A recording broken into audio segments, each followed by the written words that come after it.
Hey YouTube, it's Jovi and welcome back to my channel. Before we begin, please like, subscribe, comment down below because this is going to be a story that I need y'all comments on. Okay, comment down below, and I'm Jovi Beauty on all platforms. So you can find me on Instagram, you can find me on Twitter, you can find me on YouTube. Well, you on YouTube. You can find me on Facebook, all that stuff. Just search Jovi Beauty, okay? And now let's get on with the commentary. So if you don't already know, b.smith is black lifestyle personified. Okay, she's one of my, I want to be like her and Andre Leon. They've always were my fashion lifestyle, imagery. That's who I wanted to be. Anyway, so b.smith recently got diagnosed with Alzheimer's. I'll say recently as in, 2-3 years ago. So since then, her husband Dan, who she'd been married to for like 20 years, but again, she only married him in her 40s, 50s maybe, because she's 70 now. Dan seems to be the biggest fuckboy of all fuckboys, okay? Dan went on to move his white mistress in the house. Now listen, even if she was a black mistress, this shit wouldn't work. But he moved his mistress in b.smith's house, the house that she bought and paid for, because, he would never make as much money as B made. He could never do what B could do. So, he's using B's money basically to fund his little white girl. Just keep it a buck. That's what he's doing. So the story broke about a week, 2 weeks ago about what was going on. He broke the story because, again, he posted about it on Facebook because he saw nothing wrong with bringing his mistress into the house when his wife is basically incapacitated. Okay, she can't really do anything to help herself. She can't really vocalize how she may feel about the situation. Now Chronicle Speaks before I even get to Chronicle Speaks, so I made a video about that. It was a long live, so this is why I'm making this shorter video for a little recap. So then a friend of theirs, Patrica, I don't want to botch the man's name, but he's a blogger. A friend of theirs basically said he was up there this summer. He knows Alex from around, around the Upper West Side or whatever, and he knows Dan through B, of course, because any black fabulous person in New York City knows B or wants to know B, okay?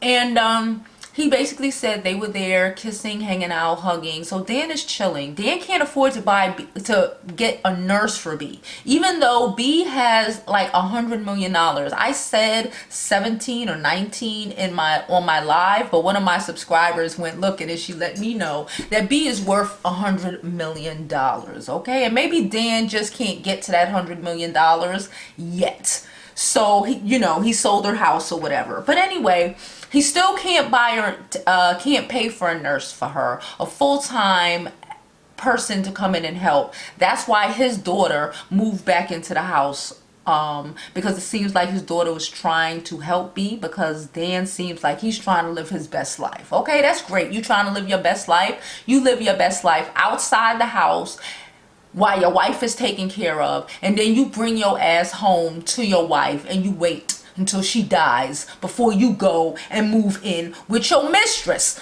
But that's just me. That's just me. Anyway, so the guy basically said that he saw Alex reprimand Dan for not I guess saying something correctly, and as well as saying that B was the sweetest, nicest person she knows. He knew, basically saying that Alex is kind of jealous of B. This blogger, black socialite, because he ain't got a lot.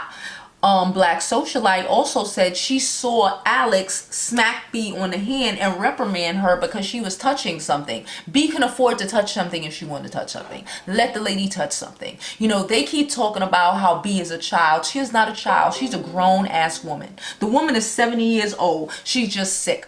And people with Alzheimer's come in and out of lucidness all the fucking time. And I swear to you, I swear, I hope that B comes to lucidness one time, go upstairs, sees some white woman riding her husband in her motherfucking house and kill them all.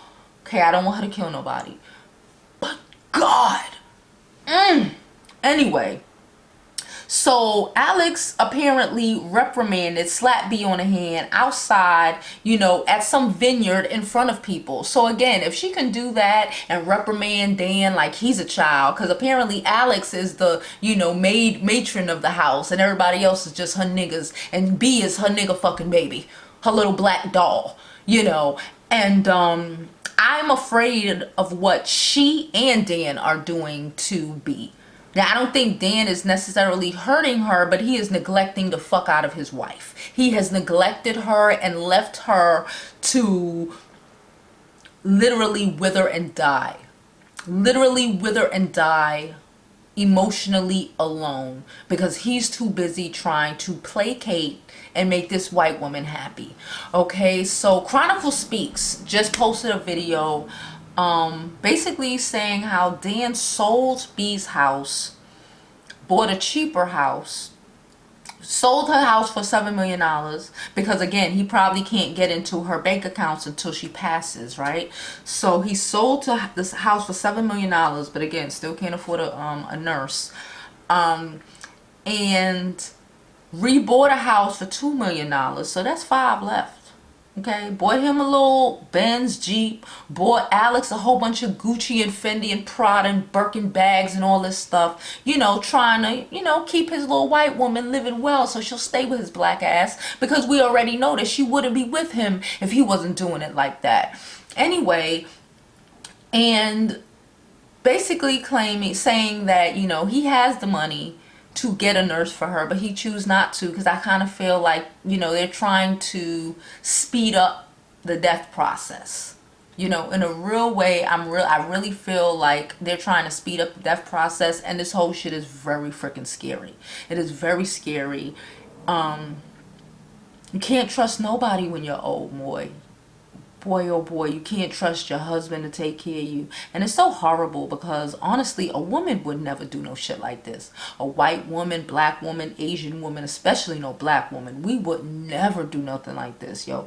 We would rock with our husbands and take care of his fucking ass, no matter, even if he was an asshole when we were, when you know, he was healthy. We wouldn't do that because that is just, I'm gonna burn in hell.